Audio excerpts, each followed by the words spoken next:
So as Klopp out and Ben in, it's gone all right.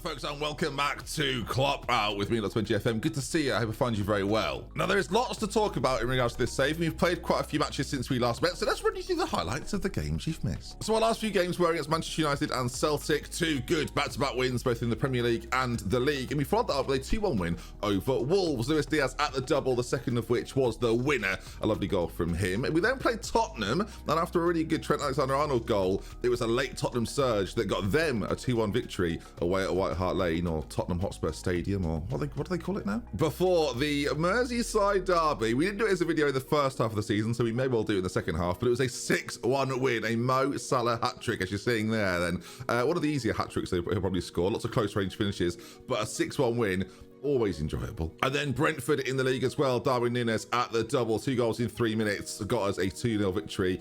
Easy. He's phenomenally good. Like maybe too good. I don't know. Is he too good? Is it too good? Before our most recent Premier League outing against Brighton, where you can see there Alexis McAllister with a glorious chip to give Brighton a 2-0 win away from home for us at the Amex. And our away form has been a bit of an issue. We also played, as you can see, as we go to the, we'll go to the right screen. As you go to the screen here, you can see some defeats in there in the Champions League 2. Lost 3-0 to Sporting after beating Ajax 1-0, and more recently a 5-0 victory in the Carabao Cup as well, as Darwin Núñez got himself a 4-minute hat-trick. Oh yeah, Virgil van Dijk and Mo Salah also in the score sheet on that one. And today then, we're going to play Chelsea, and the Chelsea situation is really interesting. We're just doing one game today because I feel like the Chelsea focus could be really interesting. Again, they've not had a very good start to the season. We currently sit then 3rd place, 4 points behind Manchester City, 10 wins out of 15, whereas Chelsea, 2 wins from 15. Only Everton have fared worse so far. Graham Potter was sacked after 15 matches. That's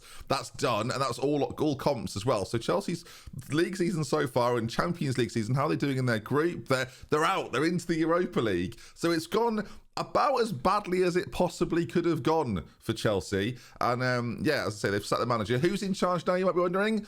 Well, of course, John Terry, caretaker manager. Oh, yes. So that's who we face off against today then. I like the fact that despite all of their struggles, they have managed to knock Arsenal out, an Aubameyang goal and a penalty shootout win against Arsenal. Of course, that's what's happened. That makes perfect sense to me. So that's who we're going to play.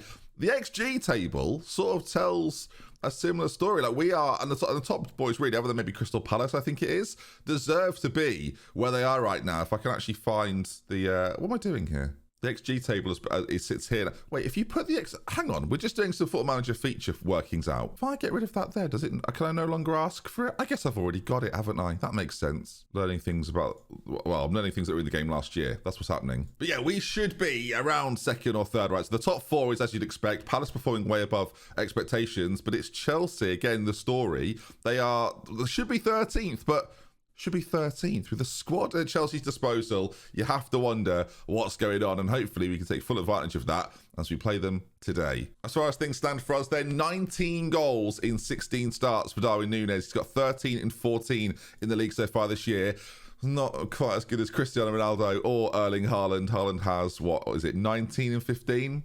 Standard fodder. And yeah, but Mo Salah having a phenomenal year. Not a year he's having in real life at all, really. 8 goals and 11 assists, having a superb start to the campaign. As we play our final game then, there's a reason we're doing it like this for the final game. We're playing the last game before the World Cup, of course. That is in November, and my body and mind is still not okay with that. So we'll have to find out and fare how we get on in this one. It should be exciting, right? Team-wise then, if we give a bit of an overall, Jordan Henderson at right-back's played pretty well. Alisson's been pretty quiet all in all. I feel like he's probably got a fair amount of clean sheets. Only 5 so far, so actually not that amazing. But yeah, Henderson at right-back's played pretty well. Joel Matip and Konate have shared that spot. Konate faring slightly better. Van Dijk and Robertson have had a pretty good start to the year. Fabinho, Trent Alexander-Arnold, Jude Bellingham and Thiago have sort of shared those midfield spots, and they've all been pretty good. But that front 3, we talked about them last episode. Salah, Diaz and Núñez have been phenomenal. So much output from them, and it makes me feel like we haven't lost Sadio Mane, although we definitely have, and I assume he's probably doing well in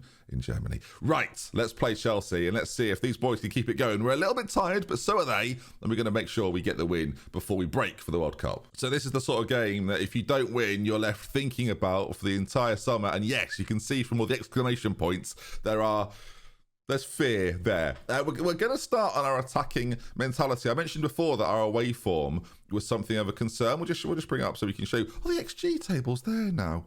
Oh, it's basically a new feature. Good.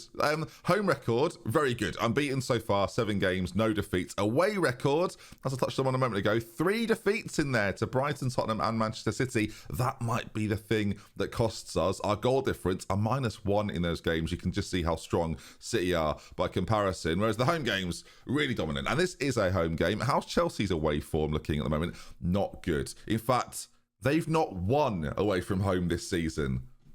Great. So we could absolutely try and refresh things, but we get 5 subs. I think start with your strongest team and take them off if we need to. The 5 players to come off probably would be Henderson, Van Dijk, Fabinho and Trent Alexander-Arnold. Maybe Darwin Núñez or Luis Diaz in there as well. So keep an eye on it, but hopefully start the game strong. And then we can see what happens from there. Because we're not too far away from a transfer window. So I think you know who might be returning. Sort of. All right, then there's our lineup then. This 4-3-3 has been really successful for us so far, especially, again, playing that sort of high-pressure attacking style, whereas Chelsea are playing John Terry's playing 4-4-2. It really is England 2006, isn't it? Okay, fair enough. We'll see how they fare with that. You can see from the league table then, there's a bit of a gap already developing with that top 3, whereas the bottom of the table is very, very close. Chelsea could go down, so let's hope and dream. They're playing Jorginho and Kovacic as a midfield 2 with Havertz and Aubameyang up top, Sterling on the left, Ziyech on the right, and Fofana and Koulibaly through the centre. And let's see then, can we start the game well and work from there? We score goals in bunches quite often, so once we get that first goal, we do tend to score a couple more immediately afterwards. It's been a theme of our season, but if we don't score a goal at all, we find it very difficult to win. But there's Luis Diaz, an assist from Fabinho. Yes, I realise I said if you don't score, it's hard to win. I knew what I was doing. Fabinho, though, with a lovely pass forwards. And you can see here, Luis Diaz has got it like quite up the pitch, actually. Goes all the way back to Fabinho, and then the run from Luis Diaz, it's a cutting pass from Fabinho and a lovely quick finish as well. Some of the finishing on FM23 is wonderful. I still have some defensive and goalkeeper based issues with the match engine, but actually, again, when you score goals, and I'm sure lots of you that are playing it go through this as well, it feels really good. Feels really good. Right, 10 minutes ago, we scored our first goal. Can we quickly score another? As Mo Salah finds Trent on the edge of the box, left-footed. Mendy can't keep it out. That I mentioned, we tend to score goals in bunches. Maybe this isn't quite close enough to consider it a bunch. I mean, when does a bunch become a period of play? I don't know. Anyway, Henderson with the throw in into Mo Salah. Lovely first touch to take the defender one way. Completely sells it. Trent runs into a brilliant space. And then Mendy... Again, I have a few issues with goalkeepers, and that's one of them. Their arms are made of paper, I think is the best phrase. Yeah, they're not great. All right, half an hour gone. It's every 10 minutes there's a highlight. As Ziyech goes for goal.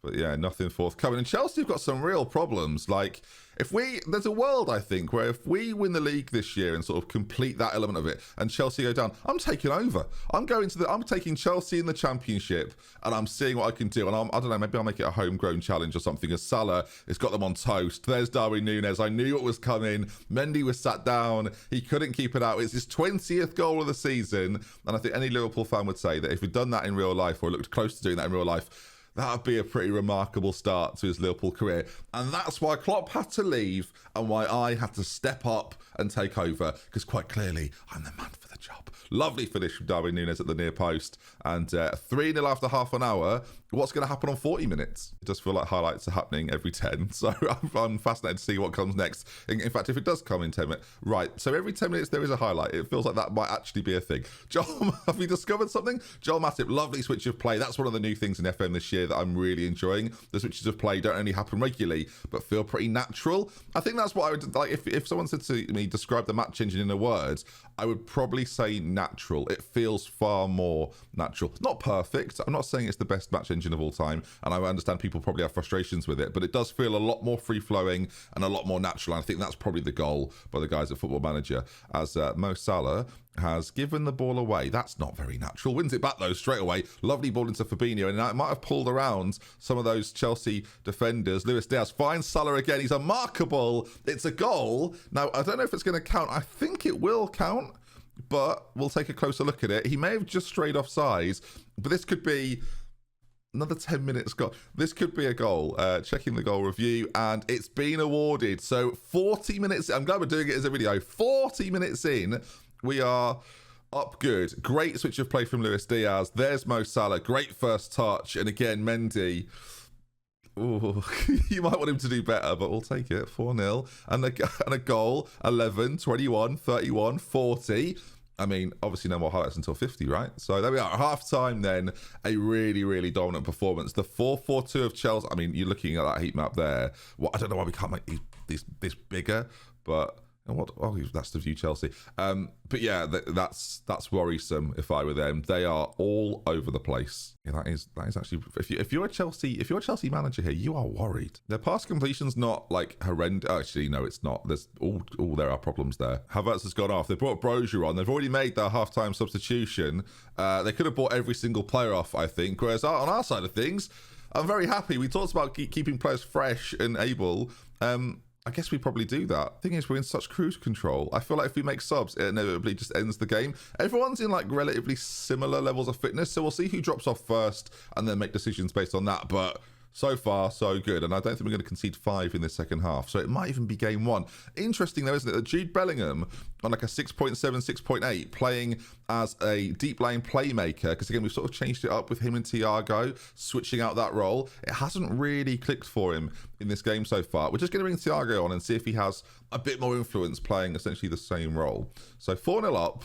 Chelsea yet to get a shot on target. Again, this will be another game for them without a win away from home, which obviously not ideal. And I realise I've got the game paused. Well, so much. Oh, there's nothing on 50. The theory is broken, viewers. Maybe if you make subs, it changes everything.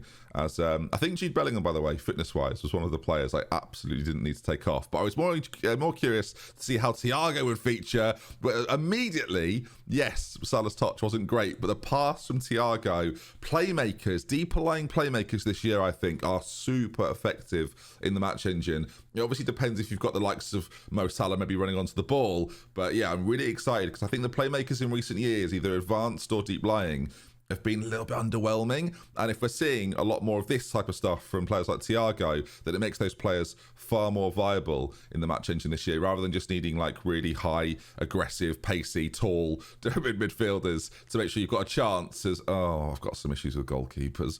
Alisson Becker, it squirms under him. I think if you're a Chelsea fan, you'd probably argue that Mendy had a few of those. But yeah, not ideal. Aubameyang here gets there. Lovely touch, just takes it away from Henderson, who then sort of just tracks his runner. Fabinho, you might argue, should be a little bit more aware. But the goalkeeping, again, I've called Alisson Becker the best goalkeeper in the world recently. That wasn't evidence.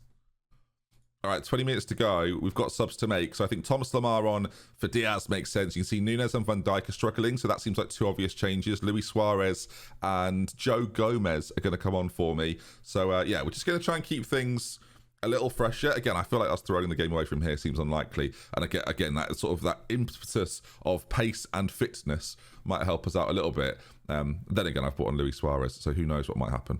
Koulibaly launches one forward towards Aubameyang. Alisson's going to get there first, and it's going to be about if we can build this from the back. And it's always interesting, isn't it, when you make substitutions of how differently does your team play as Chelsea sort of clamour to get the ball back.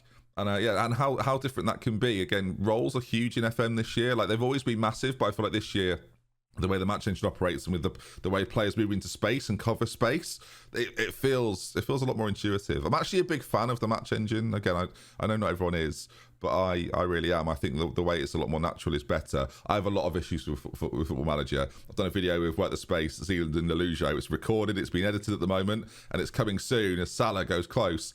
And yeah, we talk about some of our issues. The video will be out soon. You'll definitely enjoy it. I can promise you that. As Thomas Lemar on the corner then, our cheap summer signing, ball played in. There's Fabinho, but Mendy is equal to it and meets it. All right, the game then is ticking by. Jordan Henderson struggling for fitness a little bit and on a booking. Is James Milner on the bench? No, who could play right back here? I bet Bobby Firmino would be a sick right back. Just hustle. You know, he's got everything. He's got everything you need in a right back. Anyway, it looks like, and it's classic FM this really, or classic football, that when you're 4-0 up after half time, everything just sort of, everyone calms down. The home team and the away team, they get their consolation goal, so they're happier. And yeah, we get our big win against a rival. I'm sure the fans will be happy with that one. But that worked out perfect from what we said before the game of, let's make sure we get this game won and then we can think about changes. Well, the boys listened and did exactly what we wanted. Although Terry's unhappy with the defeat. I mean, I'd be unhappy with your management, mate. That was shocking. That team should not be playing 4-4-2 in any circumstances. They're a point off the bottom after 16.